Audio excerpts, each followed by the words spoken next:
अस्सलाम वालेकुम बेटा जी। I am professor Farhan, assistant professor in physics. बेटा जी, हम पहले भी आपके साथ जो है वो एक पीपीएससी का सेशन जो है वो रन कर चुके हैं campus.pk के फोरम से, और अब इंशाल्लाह रीटेक टेस्ट होने जा रहा है तो उसमें भी हम जो है वो एक सेशन रन कर रहे हैं। तो आज का जो ऑब्जेक्टिव है वो इसलिए ये है कि पीपीएससी का जो पेपर हुआ था 2020 में दिसंबर 6 दिसंबर को, वो एक डिफरेंट सा पेपर समझा जा रहा था कि उसमें न्यूमेरिकल बेस्ड क्वेश्चन थे, तो बच्चे कह रहे थे सर सॉल्वेबल नहीं थे, बड़ा मैथमेटिकल प्रॉब्लम्स थी। तो बेटा आज इंशाल्लाह मैं अभी जो है वो आपके साथ जो है पेपर पूरे का पूरा 80 क्वेश्चन शेयर करूँगा, और सारे के सारे इसमें शॉर्टकट्स जो हैं, ट्रिक्स जो हैं, मैथमेटिकल टेक्निक्स क्या हैं, ये सारी मैं सॉल्व करूँगा। सर मैं दो बातें ऐड कर दूँ कि अगर हम राउंडिंग ऑफ वगैरह को देखें, डेसिमल शिफ्टिंग को देखें, और ये बातें ध्यान में रखें कि एग्जामिनर जितनी जो बनाता है इसमें ऑप्शन वो सारी इस तरह के बनाता है कि क्वेश्चन में ऑप्शन बहुत करीब करीब ना हो, ताकि रफली और बच्चा जो है वो अंदाजे से, सपोजिशन से भी क्वेश्चन को सॉल्व कर पाए। तो हम इंशाल्लाह इस क्वेश्चन को लेके चलेंगे। और देखिए, सबसे पहली बात तो ये है कि जो हमारा पेपर था वो एक मज़े का पेपर था, दैट वाज इंटरेस्टिंग पेपर। मैं इस हाथ में नहीं हूँ कि वो जो पेपर जो है दैट वाज नॉट सॉल्वेबल, तो वी विल प्रूव इट कि इट इज़ सॉल्वेबल इंशाल्लाह। तो बात शुरू करते हैं जी, पहले क्वेश्चन की तरफ बढ़ते हैं। हमारा जो पहला क्वेश्चन है, चले जी सेशन के बारे में पहले मैं बात आपसे शेयर कर ली है कि this session is about the lecturer preparation बेटा जी। और मैं अल्हम्दुलिल्लाह एक और बात ज़रूर शेयर करूँगा, पहले भी शेयर हो चुकी है कि अल्हम्दुलिल्लाह मैंने जब लेक्चरर सेलेक्ट हुआ था, I was the first one in the Punjab, और गॉट फर्स्ट पोजीशन डेफिनेटली। और जब मैं असिस्टेंट प्रोफेसर सेलेक्ट हुआ तो then I got once again first position. तो अल्हम्दुलिल्लाह I think I should share my experience with you and I am going to share with you. बिस्मिल्लाह करते हैं जी। पहला क्वेश्चन है कि ट्रांजिस्टर का जो कौन सा पार्ट है विच इज़ हैवीएस्ट, जो है मोस्टली डॉप्ड होता है सर। तो बेटा याद रखें, मीटर, कलेक्टर और बेस का ये तरीक़ाकार होता है सर। इसमें जो हैवीली डॉप्ड होता है वो दैट इज़ अमीटर, और जो लाइटली डॉप्ड होता है दैट इज़ बेस। सिंपल सी बात है, ठीक है सर। नेक्स्ट क्वेश्चन की तरफ लेकर चलते हैं सर। एसी सर्किट्स में पावर का फार्मूला। बेटा देखिए, एसी सर्किट्स में हमने देखा है कि करंट और वोल्टेज जो है वो हमेशा इन जो है वो इन फेज तो होते नहीं है, ज़रूरी नहीं है। तो हम फिर कंपोनेंट बनाते हैं वी कॉस थीटा। तो इस तरह जो है हमारे पास ये फार्मूला बनता है, तो P equal to V I cos theta. और यहाँ मैं ये बात ऐड करता चलूँ कि यहाँ RMS वैल्यूज़ बेटा दे लो दोनों के लिए, because all the values are RMS values unless stated otherwise. ठीक है सर। नेक्स्ट क्वेश्चन की तरफ चलिए सर। नेक्स्ट क्वेश्चन ये है कि अगर हम एक थर्मामीटर बनाना चाहते हैं और सेंसिटिव गैल्वेनोमीटर होना चाहिए, सॉरी सर, सेंसिटिव थर्मामीटर होना चाहिए, then what should we use? बेटा मरकरी। सर क्यों? मरकरी की बेटा एक्सपेंशन जो है वो एक यूनिफॉर्म एक्सपेंशन होती है, और हम इसमें ये भी देखते हैं मरकरी में कि आसानी के साथ जो है वो एक्सपेंड कर सकता है। सर अगर सेम टेम्परेचर राइज करें हम मरकरी के लिए और अल्कोहल के लिए, तो हम देखेंगे कि जो एक्सपेंशन होगी वो मरकरी में ज़्यादा होगी, उसका कॉलम जो है वो ज़्यादा एक्सपेंड करेगा, तो इजीली रीडेबल होगा। ठीक है सर। तो definitely over here it is mercury, alpha is the right option. Next, एक ऑब्जेक्ट जो है वो F और 2F के दरमियान रखा है, तो इमेज बताइए किस तरह से होगा। अच्छा, इसमें बच्चे बहुत पूछते हैं कि सर ये इमेजेस जो है वो क्लियर कीजिए, और मैंने जो पहला सेशन रन किया था उसमें ये सारे शॉर्टकट्स दिए, तो अभी भी मैं कोशिश करता हूँ मैं आपके साथ क्वेश्चन को शेयर करूँ। क्वेश्चन 4 का ऑप्शन वैसे अल्फ़ा है, ठीक है, इसको यहाँ सॉल्व करते हैं। देखिए एक बात याद रखिए कि लेंस में हमारे पास ये जो पैरामीटर्स हैं, यहाँ F है, ये बेटा ये 2F है, और ऑब्जेक्ट जब भी यहाँ होगा 2F से अवे, तो याद रखें DRI होगा। ये शॉर्टकट बता रहा हूँ आपको, इजीली आपको ज़िंदगी भर याद रखें। डिमिनिश, रियल और इन्वर्टेड। ठीक है सर। और जब आपका ऑब्जेक्ट यहाँ आ जाएगा F और 2F के दरमियान, तो मैग्नीफाइड, रियल और इन्वर्टेड होगा। MRI का वर्ड याद रखें। और विद इन द फोकस होगा तो मैग्नीफाइड, वर्चुअल और इरेक्ट होगा बेटा। मैग्नीफाइड, वर्चुअल एंड इरेक्ट, ये बात याद रखें। ठीक है सर। तो अब यहाँ सिंपली बात हो रही है बेटा कन्वेक्स लेंस की, और वैसे भी रियल इमेज हमेशा इन्वर्टेड ही होता है। तो ऑब्जेक्ट जो है बिटवीन F एंड 2F कहा गया है, तो definitely the option over here is real and inverted. ठीक है सर। बात को आगे लेके बढ़ते हैं।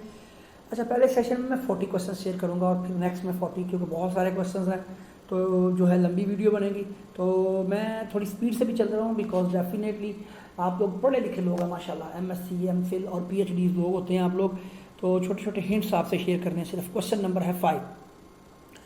दो ऑब्जेक्ट्स मूव कर रहे हैं, जो हमारे पास कैपिटल M है वो ग्रेटर है स्मॉल m से, तो एक्सेलरेशन किस में ज़्यादा होगा बेटा? कॉमन सेंस है सर, जिसका मैथ ज़्यादा होगा उसमें एक्सेलरेशन कम होगा, जिसका मैथ ज़्यादा उसका एक्सेलरेशन कम। तो हमारे पास जो कैपिटल एम है उसके बारे में पूछा गया तो डेफिनेटली उसका एक्सेलरेशन कम होगा। Charlie is the right option over है बेटा। जी स्टूडेंट, आगे बात को लेकर चलते हैं बेटा जी। Problem related to the optical nerve is, बेटा जी जो हमारे पास ऑप्टिकल नर्व से रिलेटेड प्रॉब्लम है that is glaucoma. Sir optical nerve का ये प्रॉब्लम जो है वो हमारे पास जो है बहुत सारी प्रेशर जब हमारे आई पे आता है तो नर्व पे, तो उस वजह से ये जो है वो क्रिएट होता है। सर ठीक है, ऑप्टिकल नर्व का है। बाकी जितने शो किए गए हैं यहाँ मायोपिया है मसलन, ये शॉर्ट साइटेडनेस होती है बेटा, कि करीब की चीज़ें नज़र आती हैं, दूर की नज़र नहीं आती। और सर प्रेस बायोपिया जो है ये लॉन्ग साइटेडनेस है सर, ये लेंस की वजह से होती है, लेंस जो है वो उसका साइज चेंज होता है। और हाइपर बायोपिया भी बिल्कुल इसी तरह का, ये हाइपरोपिया इसी की तरह का क्वेश्चन है। लेकिन ये सारी लेंस के प्रॉब्लम हैं, लेकिन पूछा गया ऑप्टिकल नर्व का प्रॉब्लम, तो ये इसमें ऑप्टिकल नर्व का प्रॉब्लम है वो डेल्टा ही है। नेक्स्ट अब देखते हैं जी क्वेश्चन नंबर सर हमारे पास है 7, बिल्कुल सिंपल क्वेश्चन भी एग्जाम में आते हैं बेटा। बर्नौली इक्वेशन के बारे में पूछा गया कि ये कैसी इक्वेशन है बेटा? ये law of conservation of energy को रिप्रेजेंट करती है। ये भी एनर्जी है, पोटेंशियल एनर्जी, ये काइनेटिक एनर्जी और ये प्रेशर एनर्जी कह सकते हैं। ठीक है सर, मैथमेटिकल क्वेश्चन आएगा जी। पहला क्वेश्चन आ गया कि हमारे पास डॉट प्रोडक्ट क्या होगा, ए डॉट बी निकालना है आपने। डॉट प्रोडक्ट में याद रखें आपने सर आई वाले को आई वाले से मल्टीप्लाई करें, जे वाले को जे वाले से और के वाले को के वाले से मल्टीप्लाई करें। आप करें तो आई को आई से 5 आ गया और जे को सर यहाँ जे से 4 आ गया और के मौजूद ही नहीं है, तो कोई मसला नहीं sir. Option is definitely delta is the right option. Sir बात को आगे लेके चलते हैं। एक डाइलेक्ट्रिक जब हम प्लेस करते हैं कैपेसिटर की प्लेटों के दरमियान, then what is going to happen बेटा? चार्ज तो कांस्टेंट रहेगा इन एब्सेंस ऑफ बैटरी, याद रखें। तो वोल्टेज कम हो जाते हैं बिकॉज इलेक्ट्रिकल पोलराइजेशन, तो कैपेसिटेंस विल इंक्रीज। ठीक है सर। अच्छा जी, कहा गया which one will cause least damage to a person expose to a sir radioactivity. Sir जो एक सर पर्सन है उसको आपने एक्सपोज किया है रेडिएशन को, तो आप बताइए कि जो सबसे कम जो है वो कॉज कौन करेगा जो है डैमेज? बेटा एक बात तो याद रखिए, एक एक्सटर्नल डैमेज होता है और एक इंटरनल डैमेज है बेटा। आपके पास जो एक्सटर्नल डैमेज है, इसमें मैं लिखता हूँ ये सारी बात यहाँ बेटा। एक्सटर्नल डैमेज उसका ज़्यादा होगा जिसकी पेनिट्रेशन ज़्यादा होगी, कॉमन सेंस है। जो पेनिट्रेशन है वो गैमा की है, फिर बीटा की है, फिर अल्फा की है। और अभी आपसे पूछा, अगर आपसे इंटरनल डैमेज पूछा जाए तो वो किसकी ज़्यादा होगी? जिसकी आयोनाइजेशन होती है। तो आयोनाइजेशन जो है वो अल्फा की ज़्यादा है। तो ये ज़रा पॉइंट क्लियर कीजिए, बड़ा मजे का कॉन्सेप्ट है कि अगर आप कोई चीज़ निगल लेते हैं तो फिर कौन सा डैमेजिंग हो जाएगा? Alpha rays. और अगर आप जो है इंगल्फ नहीं कर रहे, निगल नहीं रहे, तो फिर आप एक्सपोज किसके साथ है? तो फिर आप गैमा के साथ है, तो फिर आपको ज़्यादा डैमेज करेगा। लेकिन यहाँ पूछा कम कौन होगा, तो कम जो है वो डेफिनेटली बेटा सर जो हमारे पास कम है वो अल्फा रेज ही होंगे। थोड़ा क्लियर कर लीजिए, ये एक्सटर्नल डैमेज की बातें हो रही हैं सर। Question number 11। अब देखिए क्वेश्चन नंबर 11 में हमारे पास जो है सिचुएशन ये है कि आपने नंबर ऑफ मोल्स निकालना है sir. P V is equal to N R T. Simple question है sir, P V over R T.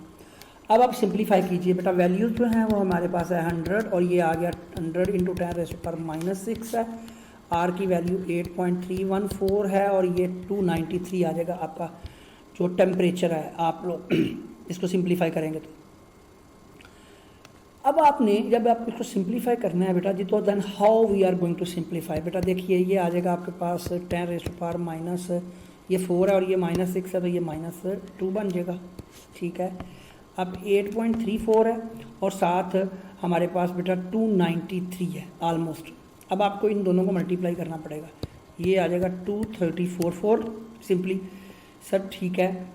अब आप क्या करेंगे? अब हमारे पास जो ऑप्शंस हैं उसमें तो 10⁻⁻6 है, तो आप इसकी तरफ आहिस्ता आहिस्ता बढ़ें। एक काम करते हैं, डेसिमल शिफ्ट करें। ये बड़ी मज़े के शॉर्टकट सिखा रहा हूँ। पॉइंट लेफ्ट पे ले जाएं, जितना लेफ्ट पे लेके जाएंगे उतना प्लस होगा सर। ये 2.3 और 10⁻³ ये ऊपर जाएगा, तो ये आ जाएगा 1/2 ऑलमोस्ट, और ऊपर जाके -5। तो 1/2 का मतलब क्या होता है? 0.5 10⁻⁻5 जो है। और यहाँ अगर आप करें तो 5 × 10⁻6 बनेगा, ये -6 है बेटा। यही ऑप्शन ढूंढिए कि -6 की रेंज में 5 × 10⁻⁶ की रेंज में कौन सा ऑप्शन आ रहा है। तो बेटा definitely delta is the right option. तो देखिए मैंने इसको सॉल्व किया है। दोस्तों mathematics is solvable mathematics, you can see. Question number 12 देखिए जी, स्कैटर्ड फोटॉन के बारे में पूछा है। हम जानते हैं कि कॉम्पटन इफेक्ट में बेटा एक फोटॉन जब आके स्ट्राइक करता है तो स्ट्राइक करने के बाद क्या सिचुएशन होती है, इलेक्ट्रॉन भी स्कैटर होता है और फोटॉन भी। ये स्कैटर्ड फोटॉन है। स्कैटर्ड फोटॉन की वेवलेंथ ज़्यादा इंसिडेंस से। अच्छा देखिए होता क्या है, जब ये स्ट्राइक करेगा आके फोटॉन तो इसकी एनर्जी कम होगी, वेवलेंथ बढ़ जाएगी, तो एनर्जी कम होगी तो फ्रीक्वेंसी भी कम होगी। तो यही सवाल पूछा है, तो option is definitely beta over here. Next, आज इजी क्वेश्चन पूछे जाते हैं sir, which is one not the unit for maths. Sir maths का यूनिट कौन नहीं है, बाकी सारे मैथ्स के यूनिट है। Dyne is not the unit for maths. Sir dyne किसका यूनिट है बेटा, फोर्स का। अच्छा ये डाइन वो डाइन नहीं वैसे सर, क्या जो ग्रीक लैंग्वेज में पावर का यूनिट डायनामिक्स है, वहाँ से जो है फोर्स का यूनिट डाइन है। तो ये पाउंड, केजी और जो एटॉमिक मैस यूनिट है वो सारे मैथ्स के यूनिट है। Dimension of force easy question भी पूछे जाते हैं बेटा। आपने फोर्स के यूनिट जो है एम में से किलोग्राम मीटर पर सेकंड स्क्वायर, तो डायमेंशन बनाएंगे तो ml/t-2। सिंपल क्वेश्चन है, 4 is the right option. Next question 15 में है जी, एक्सेलरेशन ड्यू टू ग्रेविटी का कहाँ से पता चलेगा, स्मॉल जी का। याद रखिए बेटा जी, जो स्मॉल जी है वो सारी प्लैनेट की चीज़ों पर डिपेंड करती है। आपने 2 फार्मूले पढ़े हैं कि अगर हाइट पे जाएं तो ये फार्मूला g/m/2। सर ये प्लैनेट का मैस है, रेडियस भी कैपिटल आर, अगर सरफेस ऑफ अर्थ पे वगैरह पे पड़ा हो, या सरफेस ऑफ प्लैनेट पे, तो इस पर डिपेंड करेगा। तो ये हाइट के साथ जो है हमारे पास बेटा फार्मूला आ रहा है। अगर यही फार्मूला अगर हम डेप्थ में लगाएं तो आपके पास जो फार्मूला है बेटा, आप लोग BSc में पढ़ते हैं, 4/3 आ जाएगा g/π/r/e आ जाएगा सर। तो आप देख सकते हैं यहाँ डेंसिटी पे भी डिपेंड करता है प्लैनेट पे, तो लिहाजा शेप प्लैनेट के डेंसिटी पे डिपेंड करेगा। और रोटेशन, इस पर मैंने एक पूरा लेक्चर आपको दिया था।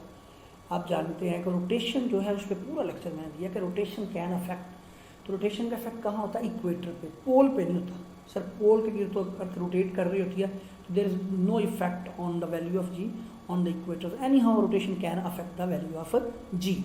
सर क्वेश्चन नंबर है 16, पेंडुलम के बारे में क्वेश्चन पूछा गया है जिसके साथ रिलेटिविटी को रिलेट किया गया है। तो टाइम डायलेशन का फार्मूला है, तो सर आप फार्मूला लिखिए, T=T0 1 - v² आ जाएगा। सर हमारे पास जो टाइम है वो दिया गया है 3 1 - v², 0.95 × 0.95, और नीचे साथ आपका c² आ रहा है, और ये c² कट गया, 7² दिया मेरा बेटा यहाँ। ठीक है सर, ये स्क्वायर रूट पर जरा याद रखिएगा सिंपली। सर अब कैसे सॉल्व करें, जरा तरीका आसान करके सिखा दे। 0.95 इनके नीचे 100 इसका 100 इसका, तो 10⁴ आ जाएगा बेटा मेरे पास सिंपली, यानी 10,000। सिंपली थोड़ा सॉल्व करना पड़ेगा। अब आप LCM लिया तो ये आ गया 10,000। ठीक है सर, यहाँ आ गया 10,000 माइनस इसको इससे मल्टीप्लाई करो आप लोग, ये आ जाएगा 9025। ठीक है सर, अब आपके पास ये स्क्वायर रूट भी आ रहा है भाई, यहाँ स्क्वायर रूट मैं भूल गया। अच्छा आगे चलते हैं सर, अब सिंप्लीफाई करिए सर, ये आ गया 3। तो बेटा 10,000 स्क्वायर रूट से बाहर आएगा तो क्या बन चुका होगा 100। 4 जीरोज़ का स्क्वायर रूट 2 जीरोज़, तो वो ऊपर मूव कर जाएगा 100। ठीक है सर, 1000 में से 9025 मूव करेंगे, माइनस करेंगे तो 975 आ जाएगा बेटा। ठीक है सर, अब अप्रॉक्सीमेशंस भी करनी होती है। ये 300 आया, ये 900 होता ऑलमोस्ट, तो कितना होता है 900 का स्क्वायर रूट 30 होता, तो ये आंसर आता है मेरे पास, 0 कटा तो आंसर 30। अब आप ऑप्शंस में जाके ढूंढें।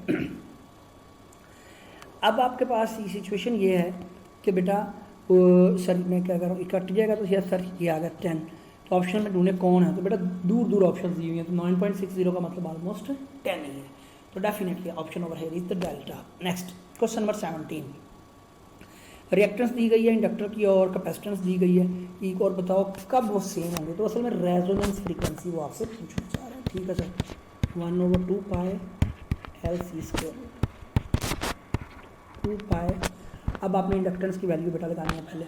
सर इंडक्टेंस की वैल्यू जो है वो 52 × 10⁻³ है, और कैपेसिटेंस की वैल्यू 76 × 10⁻6 स्क्वायर रूट के साथ आएगा यहाँ। ठीक है सर, अब आगे चलिए, अब थोड़ा सिंपलीफाई तो करना पड़ेगा। ये आ गया 1/2 पाई। अब आप इन दोनों को मल्टीप्लाई कर लें, सिंपलीफाई। ये 52 है और ये आपके पास है 76, तो वैल्यू को ज़रा छोटा कर लें आप सर। सर इसको पॉइंट को लेफ़्ट पे लेके जाएंगे, यहाँ ये 5 आ जाएगा, ऑलमोस्ट 5, और पॉइंट जितना लेफ़्ट पे जाएगा यहाँ ऐड हो जाएगा, -2 ऐड हो गया सर। ठीक है सर, ये -2 हो जाएगा, -2 और -6 -8 बन जाएंगे, फ़ायदा भी हो गया। वो मैं आपको बताता हूँ क्या फ़ायदा हुआ है। ये आ गया 76। ठीक है सर, अब आपके पास सिचुएशन ये है मेरा बेटा कि आपने इसे सॉल्व करना है जब, तो आपके पास वैल्यूज़ क्या आ जाएंगी सर, 2 पाई -8 का स्क्वायर रूट -4 होगा। 76 को बेटा 5 से मल्टीप्लाई करें, ये आ जाएगा आपके पास 380। ठीक है सर, ये आ गया 10⁴ ऊपर, नीचे आया 2 पाई 380, ऑलमोस्ट 400 हो गए। 400 का स्क्वायर रूट कितना है, 20। ठीक है सर, अब आप सिंपलीफाई कीजिएगा, ऊपर लिख लें आप 100 लहदा लिख लें, 10⁻² लहदा लिख लें, ये आ गया 2 पाई और साथ आ गया 20, 20 5 बार, ये 5 है ऊपर और 10⁻² है साथ ऊपर, नीचे आ गया 2 पाई। अब आप सिंपलीफाई करें बेटा इसको, बेटा देखें ये 100 है, 5 × 100 ओवर ये 3 2 are 6, तो ये 16,000 होता है, ऑलमोस्ट 96, 16 are 96, तो 16 5 are कितना बनेगा, 80। तो अब देखें ऑप्शन करीब थी, तो 80 पे ही डायरेक्ट पहुँच गए। देखिए आपने सारा सॉल्व किया तो मैं आप उस ऑप्शन पे बेटा पहुँच जाएँ, तो इसका मतलब है हम सिंपली सॉल्व कर सकते हैं बेटा जी। नेक्स्ट क्वेश्चन पे चलेंगे बेटा जी। हमारे पास जो नेक्स्ट क्वेश्चन है, क्वेश्चन नंबर 90, एक्सेलरेशन जो ग्रेविटी का मून पे फाइंड करने का कहा गया है। बिल्कुल इजी सवाल है बेटा जी कि एक्सेलरेशन ड्यू टू ग्रेविटी आप मून पे फाइंड कीजिए। मैं यहाँ लिखता हूँ कि मून पे आपने acceleration due to gravity find करना है, तो वहाँ वेट भी साथ चेंज हो जाएगा बेटा। आप देखें मून पे जो एक्सेलरेशन ड्यू टू ग्रेविटी है वो 1/6 ऑफ अर्थ होता है, तो वेट कितना हो जाएगा बेटा सर, 1/6 लगा देंगे सर, m इंटू ये जी नहीं आएगा मैथ सर, 1/6 × 10 आ जाएगा। मैथ्स कितना है सर, जो मैथ्स की वैल्यू है दैट इज गिवन बेटा 670 है, 1/6 × 10, ये आ गया बेटा 700/6। अब आप आराम से सिंप्लीफाई करें 700/6, ये आपके पास आ जाएगा 116 ऑलमोस्ट। तो ये 116 क्यों आ रहा है, क्योंकि जाहिर है मैंने जी की वैल्यू यहाँ 10 यूज़ किया, अगर 9.8 यूज़ करा थोड़ा सा छोटा आंसर होता है, तो 114 जी हमारे पास ऑप्शन आ रही है सामने, तो 114 option is the right option and that is beta is the right option. Sir जी की वैल्यू, इस पर भी मैंने पूरा लेक्चर आपको इस में दिया है सर। क्वेश्चन है सिंपल कि 2 कॉइल्स हैं सर, और उनके अंदर जो है वो ईएमएफ इंड्यूस हो गया सर म्यूचुअल इंडक्टेंस के वाइज, तो करंट जो है कितनी रेट से चेंज हो रहा होगा। सिंपल क्वेश्चन पूछा गया, करंट की वैल्यू फाइंड करनी है आपने बेटा जी। नेक्स्ट क्वेश्चन पे मैं यहाँ सॉल्व करता हूँ। आपने E = -m∆I/∆t, नेगेटिव को इग्नोर कीजिए बेटा, आप वैल्यू फाइंड करना चाहते हैं तो सर आप सिंप्लीफाई करेंगे, E/m आ जाएगा। ये सर कितनी है 4 और ये 2, तो आंसर इज़ 2 सिंपल। तो ∆I/t है एम्पेयर पर सेकंड। अच्छा यहाँ गलती थी पेपर में थोड़ी कि बेटा उसने आंसर लिखा हुआ है कूलम पर सेकंड, ये देखें कूलम पर सेकंड, ये गलत है, कूलम पर सेकंड नहीं है, एम्पेयर पर सेकंड है। एनी हो ऑप्शन बनी यहाँ रहा है, beta is the right option. ये सब कहीं सही था, आसान सवाल था। Next question 21। अच्छा जी, आपने inductance required for this one value, आपसे पूछा गया कि इंडक्टेंस की वैल्यू आपने बतानी है बेटा जी। तो इंडक्टेंस वैल्यू फाइंड करने के लिए हम क्वेश्चन को सॉल्व करते हैं बेटा। यहाँ क्वेश्चन है हमारा बेटा जी 21, ये आ गया XL = बेटा 2 पाई FL, इंडक्टेंस फाइंड करनी है XL/2 पाई F। सॉल्व करते हैं, XL की वैल्यू कितनी है 2000, 2 पाई FL की वैल्यू कितनी है सर 20 × 10⁶। सिंपली सर सॉल्व कीजिए इसको। ये आपने ये 20 को इससे सिंप्लीफाई किया तो आपके पास बेटा 100 आ गया, नीचे इसको 3 मानी है 6। ठीक है सर, आप आंसर जो है वैसे भी माइक्रो में है तो इसको ऊपर मूव कीजिए, माइनस आ गया। अभी मैंने आपको बताया था कि 16 are 96, तो ये 16 आ गया, तो ये ऑप्शन बन रहा है आपका। सिंपली चेक कर लें, यही है 50 और को देखिए, बाकी तो बहुत दूर है 1.5, 159, 320। मैंने कहा था ऑप्शन बहुत दूर रखता है वो, इसलिए कि बच्चों को आसानी हो, कैलकुलेटर तो अलाउ ही नहीं है, तो definitely beta is the right option. अब देखिए सारे क्वेश्चन सॉल्व हो रहे हैं आसानी से। ठीक है सर, क्वेश्चन नंबर 22 को मैं सॉल्व यहाँ करता हूँ बेटा। ठीक है सर, पावर पूछा गया है, पावर कैसे डिफाइन करते हैं sir, reciprocal of focal length मैंने टेकन इन मीटर्स, तो आप पहले मीटर में कन्वर्ट करें फोकल लेंथ को सर। 20 सेंटीमीटर आएगा, मीटर बन गया, ऊपर 100 नीचे 20, तो आंसर कितना आएगा 5 डायोप्टर। डायोप्टर इसका यूनिट है। थोड़ा तेज़ी से चल रहा हूँ क्योंकि लंबी चौड़ी कहानी है, तो आपको ट्रिक्स ही देने हैं, वो सारे ट्रिक्स मैं देता जा रहा हूँ बेटा जी। फिर भी आपने जहाँ मसला होगा आप ज़रूर पूछेंगे मुझे कमेंट सेक्शन में, ठीक है। क्वेश्चन नंबर है हमारा 23, sir what is the nature of binding of methane. Methane की बाइंडिंग की नेचर कैसी है बेटा? मीथेन में कोवलेंट बॉन्ड होता है, आसान सवाल है, बीटा।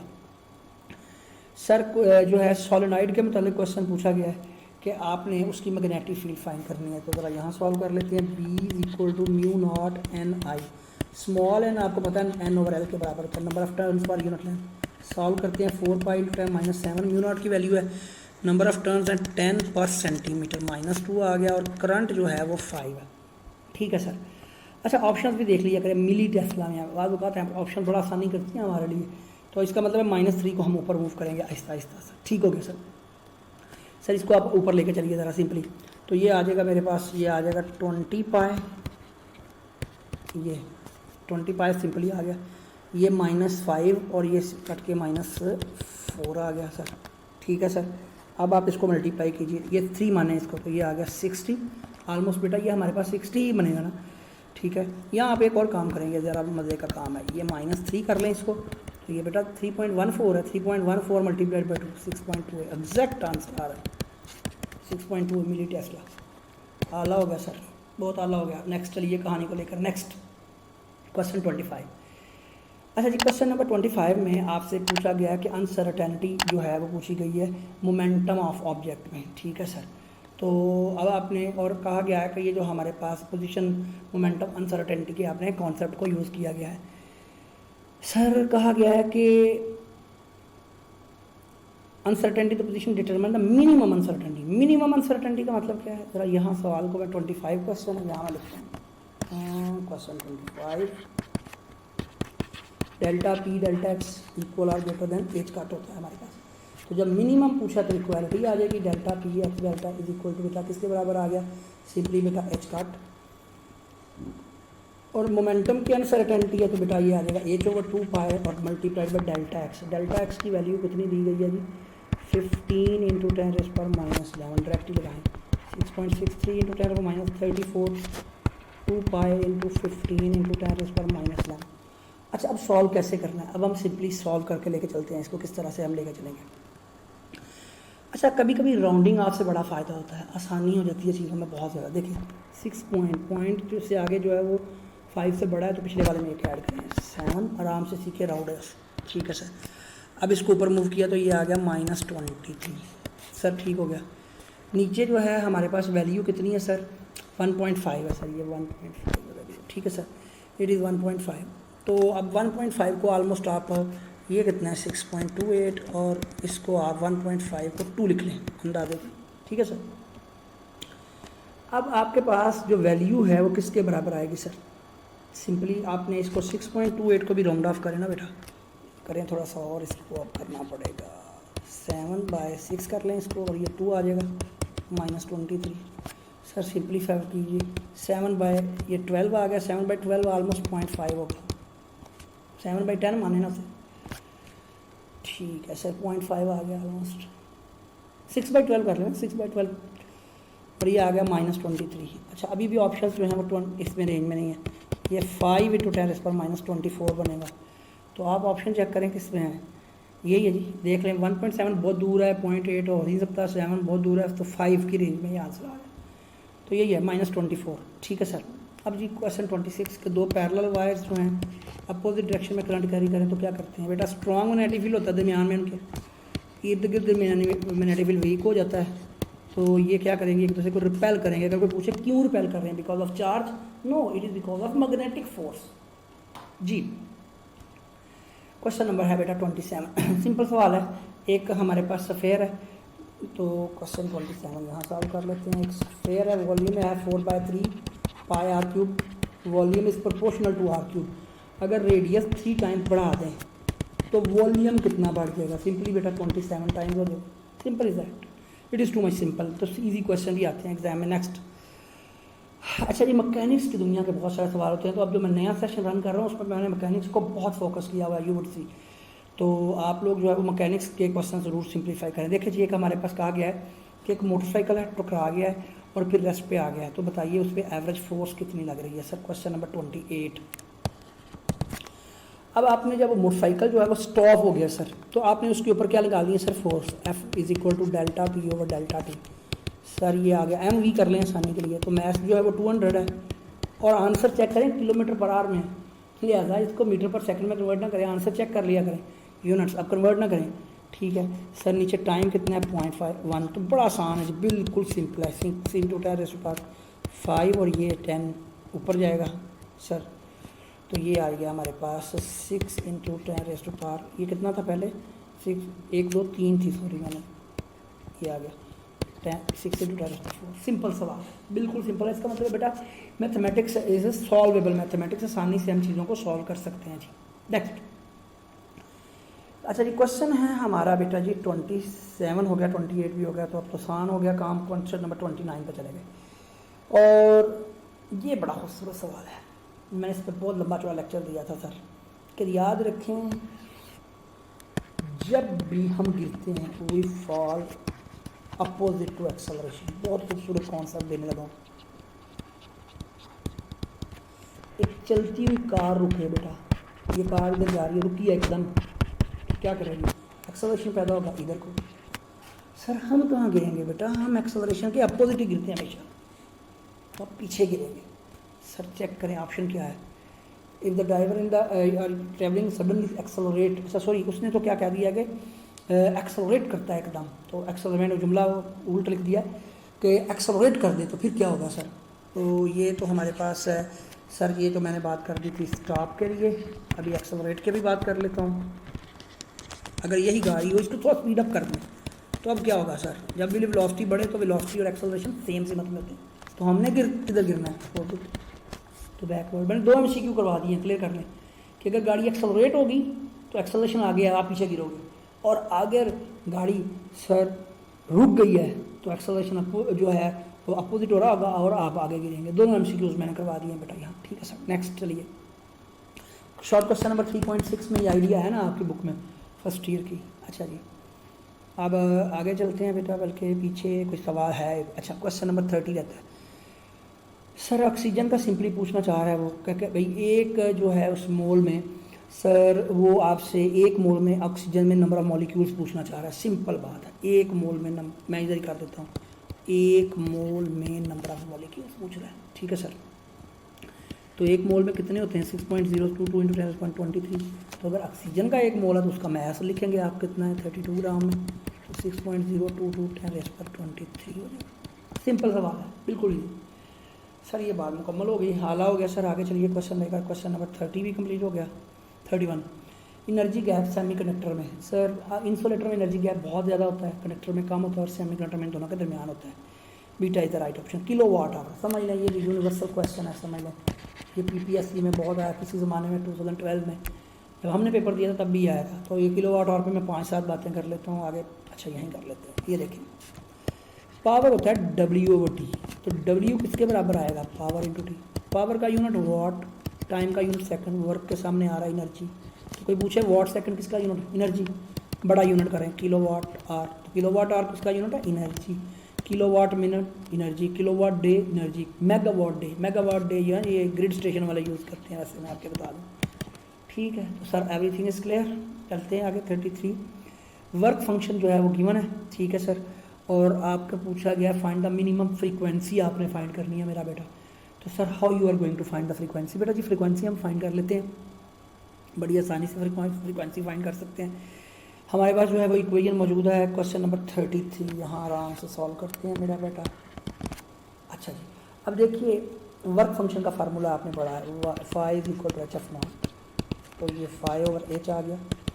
तो वर्क फंक्शन जो है वो इलेक्ट्रॉन वोल्ट में दिया गया बेटा, इलेक्ट्रॉन वोल्ट H की वैल्यू 6.63 इंटू 10⁻34 है, 4.73 1.6 इंटू 10⁻19, नीचे आ जाएगा 6.63 इंटू 10⁻34। अब देखिए बेटा मैंने आपको अभी बताया कि आप थोड़ा सा शिफ्टिंग में जाया करें, राउंडिंग ऑफ में जाया करें, आपको बहुत आसानियाँ हो जाती हैं। देखिएगा ये 4.7 है ना, इसका मतलब होगा 5, ये आगे क्योंकि वो बड़ा है उससे, ठीक है सर।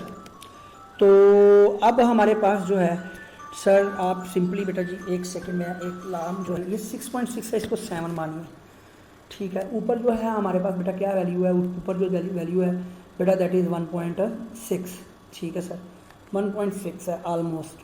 तो ये मेरे पास कितना आ गया बेटा 10⁻15, 1.6 को आप 2 मान लें, आसानी हो जाएगी और ज़्यादा। ये -15 आ गया, सॉरी +15, -34 है, +15 आ गया। अब आप इसको सिंप्लीफाई करिए बेटा, ये आ गया 10/7।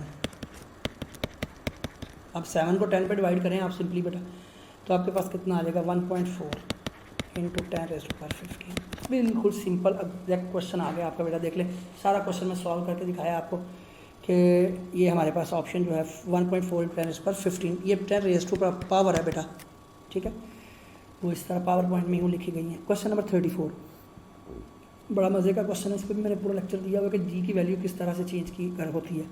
अगर आप हाइट पे जाएं तो किस तरह चेंज होगी, और अगर आप डेप्थ में जाएं तो किस तरह से आपके वैल्यूज़ जो हैं बेटा चेंज होगी। अच्छा, इसमें एक और क्वेश्चन बड़ी खूबसूरत बात थी, देखें ना आप 10⁻15 देखें, बाकी सारे में है ही नहीं, -15 तक है ही नहीं, 33 है, 23 है, -1 तो ये देखें यहाँ से भी पता चलता है, अक्सर यूँ भी पता चलता है कि आप सारा सवाल ना सॉल्व करते, छोड़ें, आप सिंपली देखते हैं कि पावर क्या हो रही है, तो फटाफट आपने जो है टाइम को सेव करना होता है और आगे बढ़ना होता है, तो आपके पास रफली भी आइडिया जो है वो हो रहा होता है। ठीक है सर, अब आपके पास सिंपल फार्मूला आ गया। तो बेटा जी क्वेश्चन नंबर 34 को मैं थोड़ा सा यहाँ बता देता हूँ आपके पास कि जी जब हाइट पे आप जाते हैं तो मैंने अभी बताया था कि GM/R² होता है, यानी कि जी इनवर्सली प्रोपोर्शनल होता है R²। और जब आप डेप्थ में जाएं ज़मीन के अंदर हमारे पास बेटा, तो आपके पास फार्मूला था 4/3 पाई और ρg/r⁻E, R डायरेक्टली प्रोपोर्शनल है, यहाँ समझ लें। ठीक है सर, तो यही सवाल पूछा हुआ कि डेप्थ के साथ और हाइट के साथ क्या होगा। तो मैं आपके साथ रिकॉल बड़ा मज़े का कमाल किस्म का एक जो है इंजीनियरिंग में आता होता है, जीकी में, उनके पेपर में भी मौजूद है ये सवाल, जो उनका मॉडल पेपर है, कि भाई जी की वैल्यू के बारे में 2-4 बातें करें कि ज़मीन से सेंटर से आप चलें और ऊपर आएँ तो जी की वैल्यू कैसे चेंज होगी। सेंटर पे हैं आप, जी की वैल्यू 0 है, आप बाहर आएँ तो डेप्थ के साथ जी की वैल्यू डायरेक्टली प्रोपोर्शनल, मैक्सिमम जी की वैल्यू होगी यहाँ सर, यहाँ जी की वैल्यू जो है मैक्सिमम, यहाँ आप सरफेस पे पहुँच चुके हैं अर्थ के सरफेस, और यहाँ जी की वैल्यू 9.8।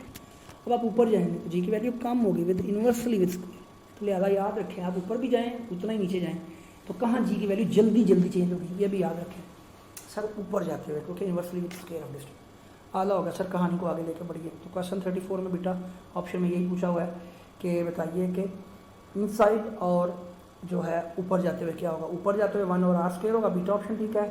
और सर ये सिंपली सारी कहानी क्लियर होगी। आगे चलिए क्वेश्चन नंबर 35, सिंपल है सर, फोर्स ऑफ ग्रेविटी का फार्मूला पूछा गया है कि आपने मैसेज को डबल कर दिया और डिस्टेंस को भी डबल किया तो फोर्स पे क्या फ़र्क पड़ेगा। 35 क्वेश्चन यहाँ सॉल्व कर लेते हैं जी। F = G_m1 m2/r², डिस्टेंस भी डबल, ऊपर भी 4 नीचे भी 4, ये जी है तो कट गया, तो F' भी F के बराबर ही आ गया। Charlie is the right option. It is very much easy question. Next question number 36 में क्वेश्चन बड़ा मजे का था। 4 रजिस्टर, बच्चों ने पहले तो शोर डाले और 4 लिखा हुआ है, ये 3 है भाई, कोई मसला नहीं, आप ऑप्शन में जाओ बेटा। पहला रजिस्टर दिया है 20, फिर 50 और फिर दिया हुआ है 1 ओम। तो कहा गया है द इक्वल रेजिस्टेंस क्या होगी। याद रखें कि पैरेलल में जब भी जोड़ें आप रजिस्टर्स को तो आपको पता है ओवरऑल रेजिस्टेंस कम हो जाती है, R/N, शॉर्टकट है R/N, R/N। Number of register बढ़ाते जाएं तो रेजिस्टेंस कम होती रहती है overall.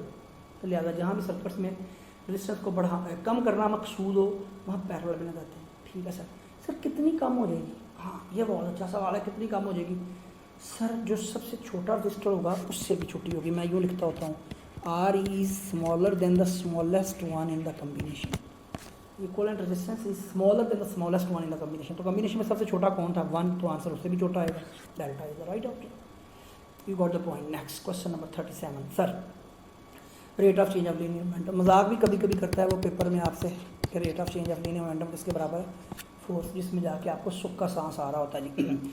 Colour of light LED किस पे डिपेंड करता है, एफएससी का शॉर्ट क्वेश्चन भी है sir. Type of semiconductor material use कर रहे थे उस पर डिपेंड करता है। डॉपलर इफेक्ट सर क्या कर सकता है sir, magnetic no, magnetic imaging में तो नहीं यूज़ होता बिल्कुल, सीटी स्कैन में तो एक्सरेज यूज़ होती हैं, ऐसा कुछ नहीं है। ये measurement of blood flow speed में यूज़ करते हैं। ठीक है सर। डॉपलर टेस्ट होता है। Question number 40 the last one student, when silicon is doped with trivalent purity. Sir trivalent का मतलब क्या है कि तीसरे ग्रुप के में से किसी को लेके आएंगे, boron, aluminium, indium, gallium, thallium में से लाके आपने चौथे ग्रुप में ड्रॉप करना है। आपको पता ही है ये सारे आपको याद होना चाहिए, carbon, silicon, germanium, tin, lead वगैरह।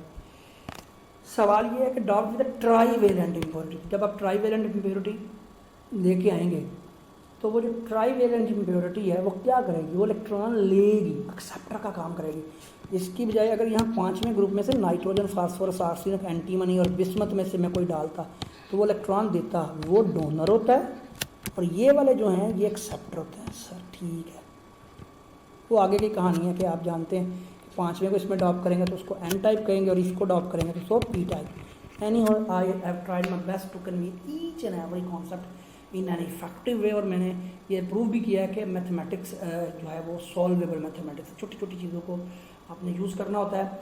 ले जी बेटा जी, यहाँ से कहानी ख़त्म करते हैं, तो इंशाल्लाह नेक्स्ट जो है वो लेक्चर के साथ जो है वो दोबारा हाजिर होगा इंशाल्लाह। तो यहाँ कहानी को मैं ख़त्म कर रहा हूँ। ओके जी स्टूडेंट्स, अल्लाह हाफिज़।